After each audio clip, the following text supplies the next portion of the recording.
you're like, oh wow, that's a little dicey, but these are mm, characters you're supposed to root for doing this, mm, and you're like, oh, mhm, I don't agree with you at all. mm, Yeah, we mm, clearly know this is inappropriate. mm, mhm.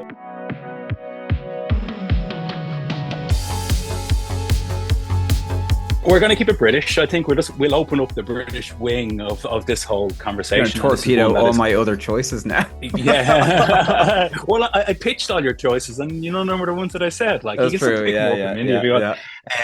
This is one that obviously I picked one from the '90s. This is one from the '70s. One that I again kind of watched with my dad, stuff like that growing up. Really iconic, really memorable for myself. It's Fawlty Towers. So I don't know how you guys feel about Fawlty Towers, but quite short as well, only 12 episodes. I think it was from 1975 to like 1979. For those of you that don't know, it's John Cleese, who stars as Basil Fawlty, who's running this hotel, and he's this like rude, over the top man who, like, genuinely is working hard to kind of make this hotel work. But all of these kind of wacky and zany things happen, that falter at every time. Like, you know, it kind of gets that mix of like it is a straight up comedy, but it kind of does a lot of physical comedy as well. You've got this wacky butler character Manuel who comes over who's barely any English, and a lot of the kind of physical comedy comes out between these two guys. But I just think that as far as sitcoms that have kind of stood the test of time, you could watch Fawlty Towers right now or show somebody that hasn't seen Fawlty Towers and they would enjoy it. Like, I feel like it really has stood up. Really good episodes in there. As I said, it's only 12. My favorite will probably be one called, I think it's called Miscommunication or Communication Problems. It's about this lady that comes to stay who has a hearing aid. She can barely hear, and like Basil starts kind of taking the piss out of her, and it all backfires on him and stuff like that. And it's a really, really good episode. Or people always talk about Basil the Rat. There's really, really good episodes, really good moments in there. And again, because it's only 12 episodes, every episode is great. Really like Fawlty Towers, so I'm just going to put it out there. While we're talking about the British ones, I'll get a British one out of the way.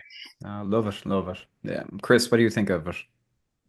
It's actually, I didn't have that on my list at all. I didn't even think of it. But now that you mention it, like growing up in Alaska with Irish parents, like we'd watch the BBC and they would watch that a lot. They Mm, loved it. mm, So I actually have really fond memories of watching Fawlty Towers. And it did influence The Office because yeah. they wanted to maintain that kind of Mm, minimalist style of episode count. So mm. yeah, And as I well, really like like it it. was It's so actually, quotable.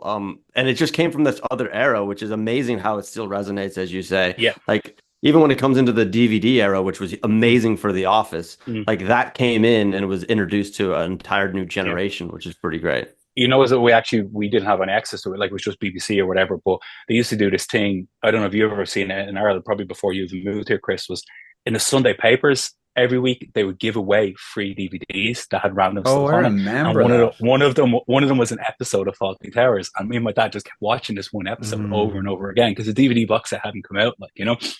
And one final thing on it as well. You probably heard the story. John Cleese actually based this guy off a real character. Like when they were shooting Flying Circus, they went to stay at this hotel, and it was a guy that was just, he quoted as being like the rudest man that ever existed, and he based the entire character of this one hotel manager that he met while shooting this. Like, and he was good enough. So I think that's quite cool in that sense as well. So yeah, that's all I got to I- say. Is that Uh, the first like unlikable character, like protagonist in sitcoms? Like we enjoy his misery. Mm-hmm. Did that happen before that? Because I mean, even David Brent, we enjoy squirming to him, Mm-hmm. and we kind of want him to get it, but Yeah. not too much. But maybe Mm. Basil Fawlty was actually the originator of that. Like, you deserve it. I You don't try to know. screw It always everyone goes over so again. bad. It goes so bad all the time. And then there's one episode where he finally wins and then it backfires again. But you think he's won because he's like, he gets so emotional, he takes his shirt off and he's like, I did it. I finally won, you know? Oh yeah, I remember that. Yeah. There's not much else I could add to what you guys said. Yeah, I grew up watching repeats. Another one of these shows I grew up watching repeats. Just have a great association with it. Love the Mm, physical mm, comedy. Love the outlandishness of the character and how mm, could he possibly survive running a business and mm. not go out of business. And it was all really just to his wife kept the Yeah, wheels yeah. on the, kept Mm, the mm, train on the tracks. And it was really kind of the women, like I think Richie, you mm, mentioned, like Fawlty mm, Towers had those strong, they were the actual mm, mm. brains. They were the Yeah, level heads who kept everything running. yeah. And meanwhile, Basil was a disaster. Manuel was a bit of a disaster. A lot of the male guests were angry disasters. Mm, So it mm, was, I think some people kind of think when they look back at it now, it's a little bit un-PC or something like that, but it was of its It time. is. It is a little But bit it's like, like, yeah. you know, you have to kind of go with that. It is a voice of that time, and I think it Hmm. was actually Hmm. ahead of its time in a lot of Hmm. ways, you know. So yeah, I great think what pick. they do well is also what the UK office does really well. Like if somebody watches that, they might say it's there's a bit of PC issues. But I think it's like it puts a lot of that onto the character who's doing it, the like who he's wrong, and we're Hmm. watching him say awful things, and Mm, we Hmm. think it's awful. Whereas there's a few episodes of the American Office that were like controversially taken down, or even when you watch it again, you're like, oh wow, that's a little dicey. But these are Hmm. characters you're supposed to root for doing this, and you're like, oh, Hmm. I don't agree with you at all. Hmm. Like what Fawlty Towers and the UK office did so well is they pointed all of that at one person and went, look Hmm. at this Hmm. person Hmm. saying the wrong thing. And yeah, I think yeah. that way it's okay. Like, because you're like, yeah, we clearly know this is inappropriate. Hmm. What both of those shows did was their protagonists were imperfect. And when Hmm. you have an imperfect character, you have someone to root for or follow on their Hmm. journey or who can grow. You know, Yeah. I'm not saying Basil necessarily grew that much in the show, but David Brent did. You know, Hmm. and actually within the limits of a realistic way of that character growing, he didn't like Hmm. do a 180 and become this wonderful other human being who was Yeah. perfect.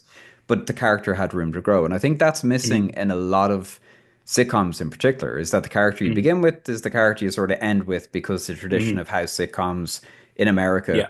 are they're going for syndication. They might get Hmm. broadcast out of order, so every episode has to have a beginning, middle, and end, and no Hmm. consequences for the next episode in a sense. Hmm. So I think those shows were brave enough to challenge the viewers, and I Yeah. think that's what makes comedy last. Very Really good. good point. Actually, Really good for point. my next point, I got something on that exact Oh yeah. that exact point about changing characters.